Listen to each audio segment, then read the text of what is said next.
I cannot believe I'm saying this, but it happened again.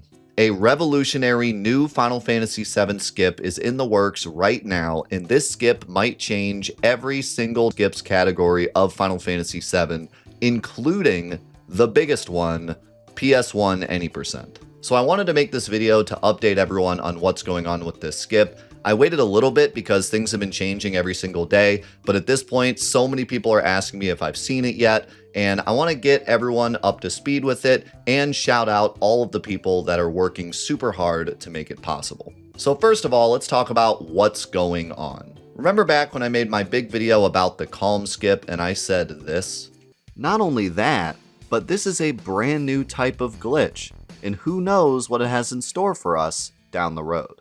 Well, it happened. Using our newfound knowledge about the Final Fantasy VII world map, community members have come together to try to find out if there's any other skips that can be performed by deloading the triangles that make up the map. And sure enough, it was finally found out that we can skip over the ocean itself and reach continents that we're not supposed to be to yet. This has led to the biggest non-warp skip in Final Fantasy VII history. We are looking at skipping the entirety of Disc 1.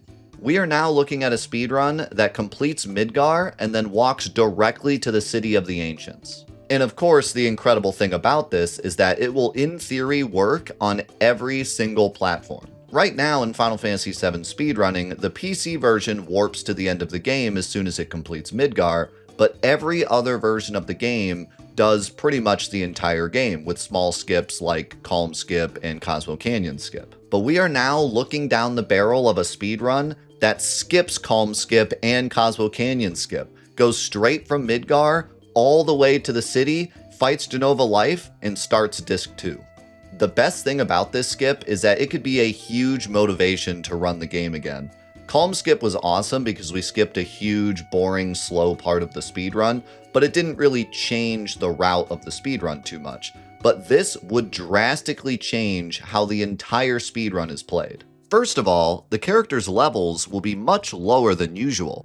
Also, we're going to skip a lot of the equipment that we would otherwise have, and a lot of the strats used by Final Fantasy VII speedrunners over the past decade will have to be changed. And that's not even mentioning the fact that we also have access to Aerith. Yeah, even though we do the death scene and fight Jenova Life, we don't do the part of the game where Aerith leaves the party, meaning that Aerith now makes it to the end of the Final Fantasy VII speedrun. So what exactly is going on with the skip itself? Well, right now we have a proof of concept from Kuma, who I'm going to link his video down below. Definitely give it a watch. He said that by the time my video comes out, this movement that he does in the video will probably be out of date because things are just changing so fast. But definitely at least give the video a watch and give him some support. He has put in so much effort to make this skip a reality, and he deserves all the credit in the world for all of the work he's done. This proof of concept was done on a PS1 emulator, meaning that in theory it should work on a real PS1,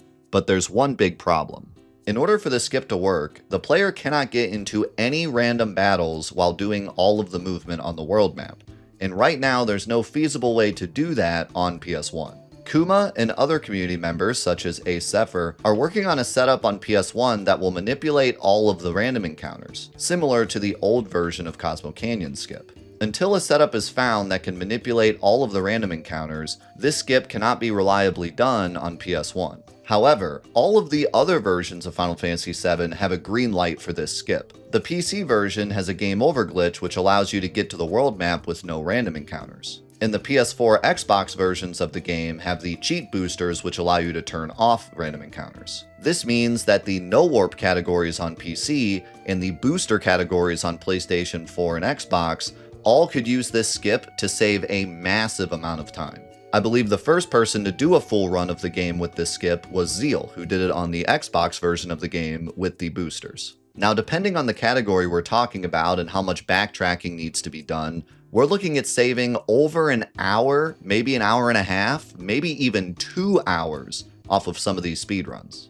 I mean, just to give you an idea of how much of the game we're skipping, we are skipping Calm and Mithril Mine, which were already skipped with Calm Skip, Junon Harbor, Shinra Cargo Ship, Mount Coral, the Gold Saucer, Cosmo Canyon, which was already skipped with Cosmo Canyon Skip, Nibelheim, Rocket Town, grabbing the Keystone, the Temple of the Ancients, and Bone Village. Now, it's hard to say for sure, but it really does look like there is a massive chance we find a viable setup for the PS1 version, meaning that we're looking at saving over an hour in the main Final Fantasy VII PS1 categories, something that's never been done. The biggest skip by far in the entire decade-long history of the game. So again, massive shout outs to everybody who has helped with this. I know Ace and Kuma have put in so much work. Be sure to check out Kuma's video.